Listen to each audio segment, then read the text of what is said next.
ये नीट का सिर्फ पेपर लीक का ही मामला नहीं है। जी। इसमें पेपर लीक के साथ साथ मिली भगत का भी मामला है। किस तरह की स्थिति में पहुंच गए हैं कि वो मानसिक अवसाद की स्थिति है, उनको तनावग्रस्त रहना पड़ रहा है और देश के बच्चों के भविष्य के प्रति चिंता दिखाते हुए सरकार को चाहिए कि अविलंब सारे परीक्षा को रद्द करके नए परीक्षा की डेट घोषित करे ताकि बच्चों का भविष्य बेहतर हो सके। आज होने वाली है सुप्रीम कोर्ट में। आपको साथ साथ यही बता दें कि ग्रेस मार्किंग की बात सामने आ रही है। लगभग 1563 जो स्टूडेंट है उनको ग्रेस मार्किंग मिली है। सब तमाम मुद्दों पर बात करने के लिए हमारे साथ आरजेडी प्रवक्ता एजाज अहमद है। सर, क्या बोलेंगे? सुप्रीम कोर्ट की सुनवाई आज होनी है और कहीं ना कहीं 1563 जो स्टूडेंट्स हैं उनको ग्रेस मार्क मिला है, तो इस तरीके का जो चीज़ हो रहा है नेशनल लेवल पे, क्या कहेंगे इस पर? देखिए, केंद्र सरकार और शिक्षा मंत्री कहीं ना कहीं एनटीए को बचाने में लगे हुए हैं जी। और जिस तरह से वो बयान दे रहे हैं या जिस तरह से सुप्रीम कोर्ट में सुनवाई से पहले कहीं ना कहीं इस तरह की बातें कर रहे हैं, इस तरह की प्रचारित कर रहे हैं, जैसे लग रहा है कि कुछ हुआ ही नहीं है, जबकि ये बड़े मामले हैं और इस मामले में केंद्र सरकार के स्तर से इसकी जांच होनी चाहिए और जांचों उपरांत सारे मामले को स्पष्टता सामने लाना चाहिए। ये नीट का सिर्फ पेपर लीक का ही मामला नहीं है। जी। इसमें पेपर लीक के साथ साथ मिली भगत का भी मामला है, एक बड़े घोटाले का मामला है। 1563 को ग्रेस मार्क्स तो मिला ही मिला, 67 विद्यार्थी ऐसे थे जिनको 720 में 720 अंक दिए गए। इस तरह की जो परीक्षा फल सामने आए हैं, परीक्षार्थियों के साथ जो अन्याय हुआ है और जिस तरह से जो बच्चे मेहनत करके मशक्क़त करके अपने पारिवारिक स्थिति का सारे मामले का सामना करते हुए भी नीट की तैयारी करते, 1 साल लगे रहते उसी में और उसके बाद जब परीक्षा परिणाम आता है तो उनको निराशा हाथ लगती है।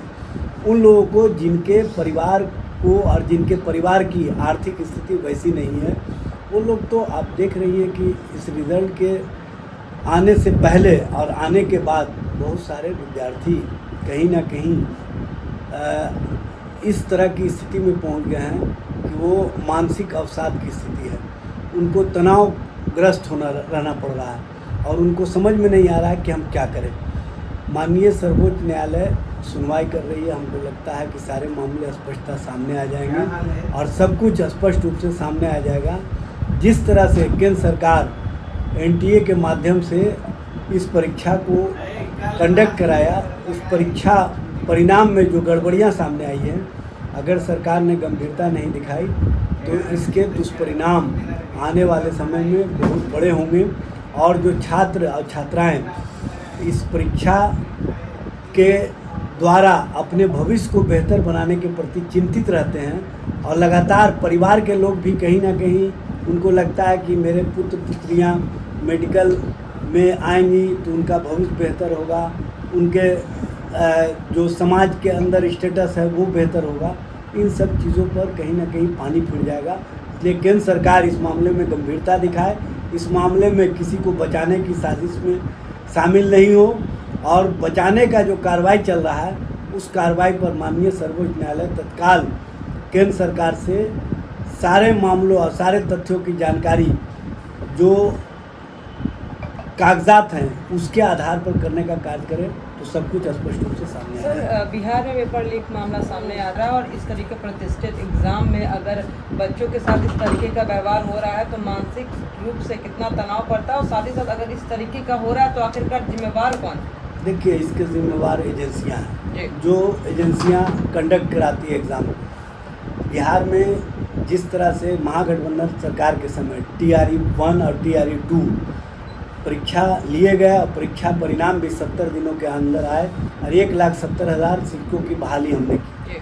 उसी BPSC के माध्यम से जब NDA की सरकार बनी तो TRE 3 का परीक्षा लिया गया और परीक्षा लीक हो गए क्योंकि सरकार वीक थी और सरकार के स्तर से बचाने का पूरा प्रयास किया गया। BPSC के स्तर से भी इस मामले को कहीं ना कहीं लीपापोती का प्रयास किया गया, लेकिन EOU ने सारे मामले को स्पष्टता सामने लाने का काम किया और बार बार एक ही बात कहा कि परीक्षा जो हुए हैं इसमें परीक्षा के पत्र लीक हुए हैं, सरकार को अंततः मानना पड़ा, बीपीएससी को अंततः मानना पड़ा और 7 लाख बच्चों का भविष्य कहीं ना कहीं अंधकार में हो गया।